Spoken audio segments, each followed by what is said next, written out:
In 1950, a conservationist and lawyer, Virgil Mensch, brought suit against the State Public Service Commission. At issue was a dam permit granted by the commission to the Namakagan Hydro Company. At stake were Wisconsin's remaining undeveloped waterways. The Namakagan Dam would save consumers a few cents on their monthly electric bill. It would also block the river's swift water, creating a 6-mile flowage upstream. The dam was supported by many neighbors who saw it as strengthening the local economy.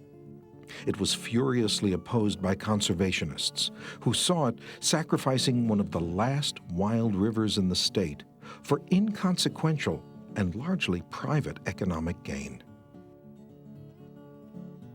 In theory, Wisconsin law has protected the natural scenic beauty of rivers and streams since the 1920s. In practice, however, permits for dams were usually granted because economic development seemed to be the predominant concern. Issues over natural scenic beauty were rarely raised. In a state where natural resources seemed endless, each individual compromise of natural beauty seemed acceptable. By mid-century, 1,200 dams crossed state rivers and streams, slowing their flow and holding their waters upstream in great lazy pools. That the Namakagan should have the same fate was intolerable to Virgil Mensch. In all the world, there are no more beautiful streams than are to be found in Wisconsin. Dams, however, have ruined them. They are now dead rivers, sausage-like links of pools between dams. And now the Namakagan, one of the most beautiful little rivers in America. What folly! Succeeding generations will pay the price. Make no mistake, the mills of the gods grind slow, but they grind exceedingly fine. Mensch had grown up on Lake Michigan and worked with his father, a commercial fisherman. His love for Wisconsin's wilderness was matched by his fury at seeing it spoiled.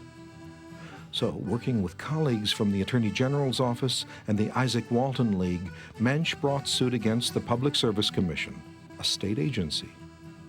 His target was a law that prevented the commission from denying a permit for a dam if the local county board approved it by a 2/3 vote. In supporting the construction of a dam on the Namakagan, the Washburn County Board vote had been unanimous. In 1951, Mensch's case went to the Wisconsin Supreme Court. And he won. The court recognized the public's interest in pleasure and sports as a measure of public health. It also found the county board law unconstitutional. The Mensch decision was a turning point around several important factors. It really solidified the notion that the trust doctrine not only serves to protect the riverways for commercial purposes, but that it really is important for scenic beauty, for recreation. It also was very important in clarifying that the trustee is the state, and that the state cannot delegate this matter to local governments or to anyone else for that matter.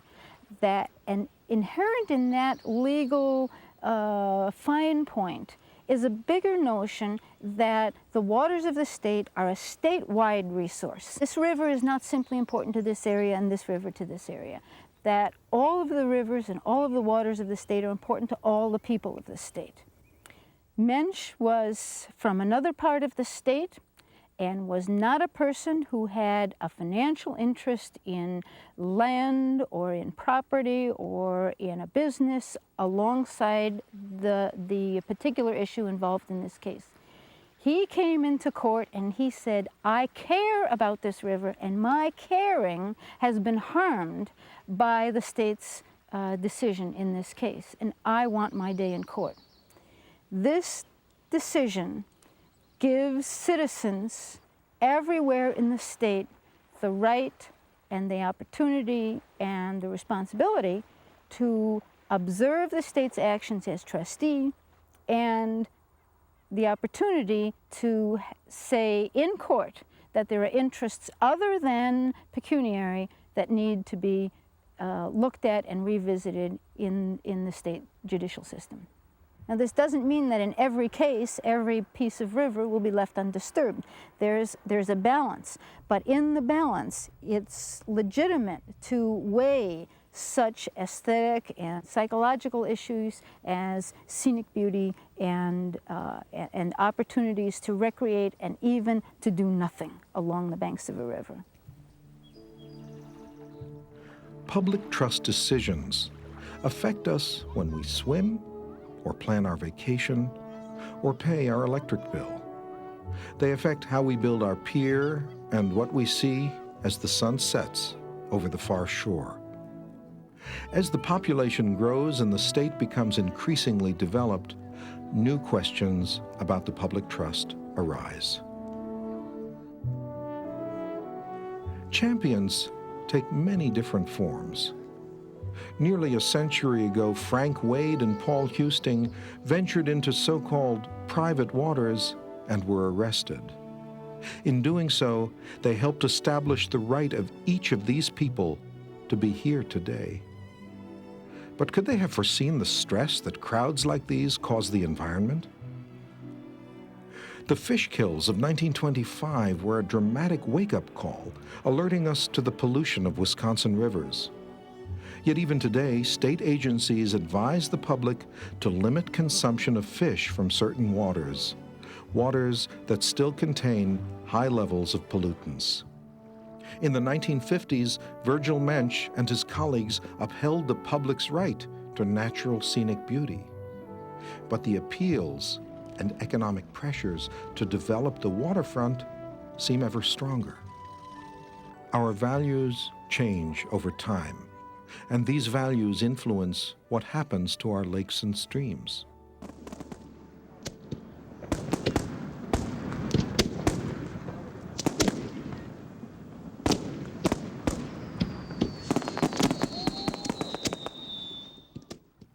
The decisions we make will be etched in the Wisconsin landscape long after we're gone.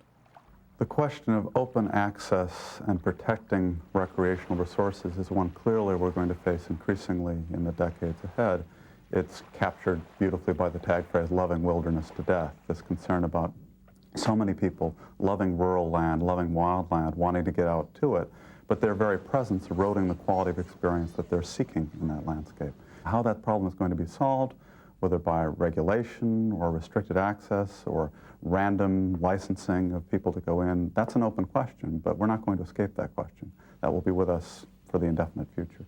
Because the trust doctrine is a concept or a notion and not a clearly written down law, it's required a constant reevaluation of what it means, what the balance between public rights and private rights should be, what the balance between commerce and recreation should be. And over the history of Wisconsin, it's many times been brave single individuals who have sharply challenged existing notions to say, this isn't working anymore, let's figure it out, let's revisit what our values are regarding the purposes of the water that we own together and how it can best serve us. In Wisconsin, the public trust doctrine puts the state in charge of our lakes and rivers. But in one sense, the state is all of us, judges and legislators, anglers, vacationers, and landowners, everyone. Virgil Mensch may have said it best. The courts recognized that the conflicts which were bound to arise over the use and ownership of waters and the land surrounding them would have the most far-reaching and profound effects on the very destiny of peoples and states. The wealth and well-being of our people and future generations is dependent almost entirely upon the clean waters and other natural resources nature so kindly gave us. We must remember such resources are limited while our population is constantly growing. We must look upon ourselves as trustees of nature's gifts.